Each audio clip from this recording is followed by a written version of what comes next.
The philosophy of loneliness. Why we're all alone. Every human being dies completely alone. Even if you're surrounded by 100 people who love you, even if you're holding hands with your soulmate, that final moment happens in a consciousness that no one else can enter. The disturbing truth? This isn't just about death. You're living alone right now. In the deepest sense, you experience reality in total isolation from every other person on the planet. But here's where it gets interesting. Where it gets liberating. Philosophy identifies 4 distinct types of loneliness that define human existence. Existential loneliness, where your consciousness is fundamentally cut off from others. Moral loneliness, where your values feel different even when shared. Temporal loneliness, where you're trapped in your own timeline. And creative loneliness, where your vision exists nowhere but inside your head.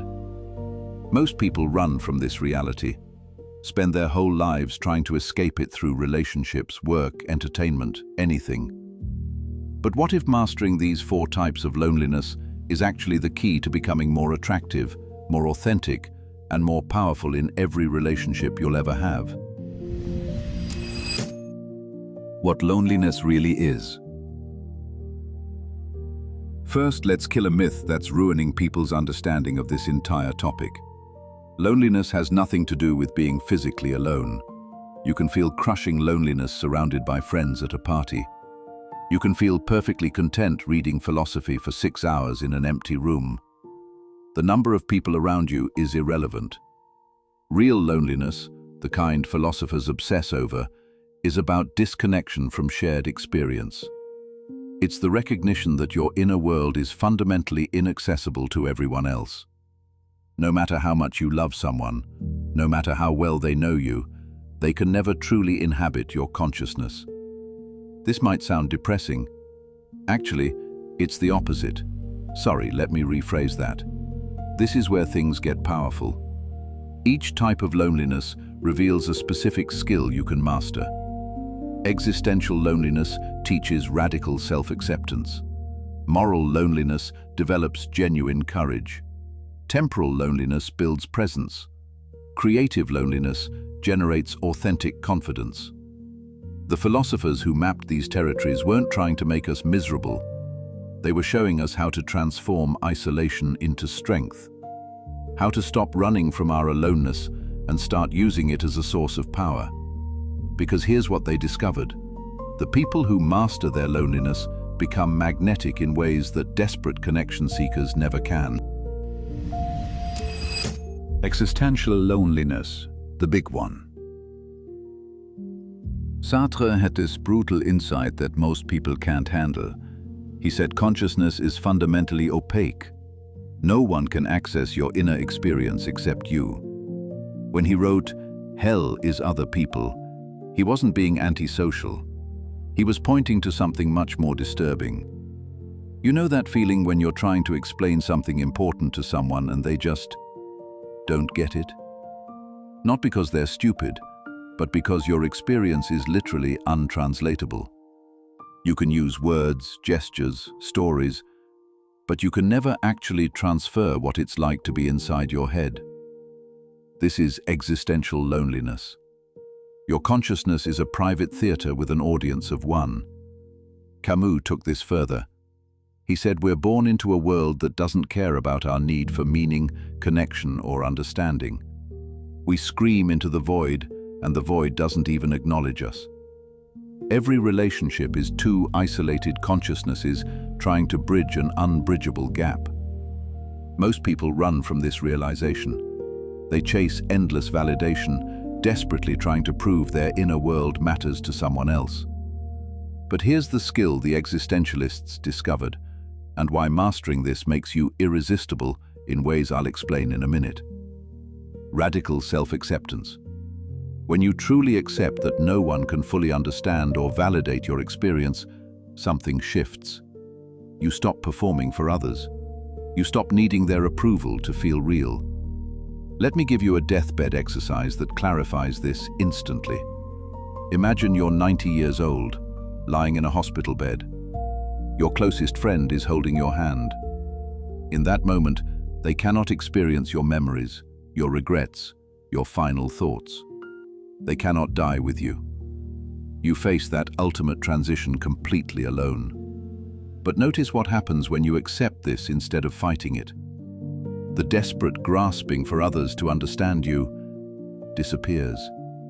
You become present with what actually is, your unique perspective, your irreplaceable consciousness, your singular way of experiencing reality. This acceptance creates a magnetic quality that connection seekers never develop. When you stop needing others to validate your inner world, you become genuinely interested in theirs. You stop performing and start relating. But existential loneliness is just the foundation. There's another type that cuts even deeper: moral loneliness. Moral loneliness. Your values are yours. Even when someone shares your exact values, you are still alone with them. Søren Kierkegaard figured this out in the 1800s, while everyone else was pretending shared beliefs created a real connection. He called it the leap of faith. Not just believing in God, but recognizing that your belief feels completely different from anyone else's, even if you use the same words. Think about it. You and your best friend both value honesty, but your version of honesty carries your childhood memories, your specific betrayals, your unique understanding of what truth costs. Their honesty lives in their world, shaped by their experiences. Same word, completely different inner reality. This is moral loneliness. You can agree with 10,000 people online and still feel utterly isolated in your values. Most people respond to this by, well, scroll through your phone for 30 seconds. Performance morality everywhere. People broadcasting their values, desperately hoping others will validate their inner sense of what matters. The social media validation trap, turning your deepest convictions into content for likes. But here's the skill that changes everything: moral courage without needing validation. When you accept that your values live inside you alone, something powerful happens. You stop performing your morality for others. You stop needing their agreement to feel righteous. You just live according to what you know is right, even when nobody else gets it. Actually, especially when nobody else gets it. This creates the second layer of that magnetic quality I mentioned. People sense when someone operates from genuine conviction rather than crowdsourced morality. They're drawn to it, even when they disagree. But there's a third type of loneliness that's even more fundamental to your daily experience. Temporal loneliness, trapped in now. Your death is coming, mine too, and we're walking toward it completely alone. Nobody else is living inside your specific countdown. You might have the same birthday as someone, but your mortality clock ticks in a different room. This is what the philosopher Heidegger called our being toward death, the brutal truth that your timeline is yours alone. Think about rushing. Why do we rush? Because we're trying to escape the weight of our personal clock running out. We fill time with noise, with busy work, with anything to avoid sitting with the fact that this moment, right now, is happening once in your particular life. Temporal loneliness isn't about being afraid of death. It's about being the only person who experiences your specific relationship with time. Your childhood feels different than mine because it's happening in your temporal landscape, not mine. But here's where most people get it backward. They think presence is about slowing down, getting zen, and being mindful. No. Presence is about temporal sovereignty, owning your unique relationship with time instead of running from it. When you stop trying to escape your personal timeline, something shifts. You make decisions from your actual priorities, not from the frantic energy of avoiding mortality. You stop rushing toward some imaginary finish line and start inhabiting the race itself. This creates the third layer of that magnetic quality. People sense when someone has made peace with their own tempo. But there's one more type of loneliness that's actually the most practical for your daily life. Creative loneliness. Your vision is unique. Every real artist knows this feeling. You're sitting alone with something that doesn't exist yet. A song, a painting, a story, and you can't explain it to anyone. Not because you're bad at explaining, because it's still trapped inside your head. Nietzsche understood this. He wrote about the artist's necessary isolation, how creative vision can only be born in solitude. When you're creating something genuinely new, you're the only person in the world who can see it. That's terrifying and powerful in equal measure. Most people panic at this stage. They run to friends, to focus groups, to social media polls. What do you think of this idea? But here's the brutal truth. They can't see your vision because it doesn't exist in their reality yet. This is creative loneliness. Not the dramatic artist in a garret kind. The simple recognition that your creative vision belongs to you until you make it real. No committee can birth an original idea. No crowd can validate something that doesn't exist. The skill here is creative confidence. Trusting your vision before anyone else can see it. Not because you think you're a genius, but because you're the only person who lives inside your particular creative imagination. Now here's where this gets practical. Most people think loneliness is their enemy. But what if mastering all four types actually makes you more magnetic? Mastering all four. Picture this. You're at a party, holding a drink you don't want, nodding along to conversations that feel like background noise. Everyone else seems plugged into some social frequency you can't quite tune into. Classic loneliness moment, right? But here's where most people get it wrong. They think the solution is forcing connection, laughing louder at jokes that aren't funny, and pretending to care about topics that bore them. That's not mastery. That's surrender. The loneliness master does something different. First, radical self-acceptance kicks in. They stop fighting the disconnection and recognize it as information. This isn't failure.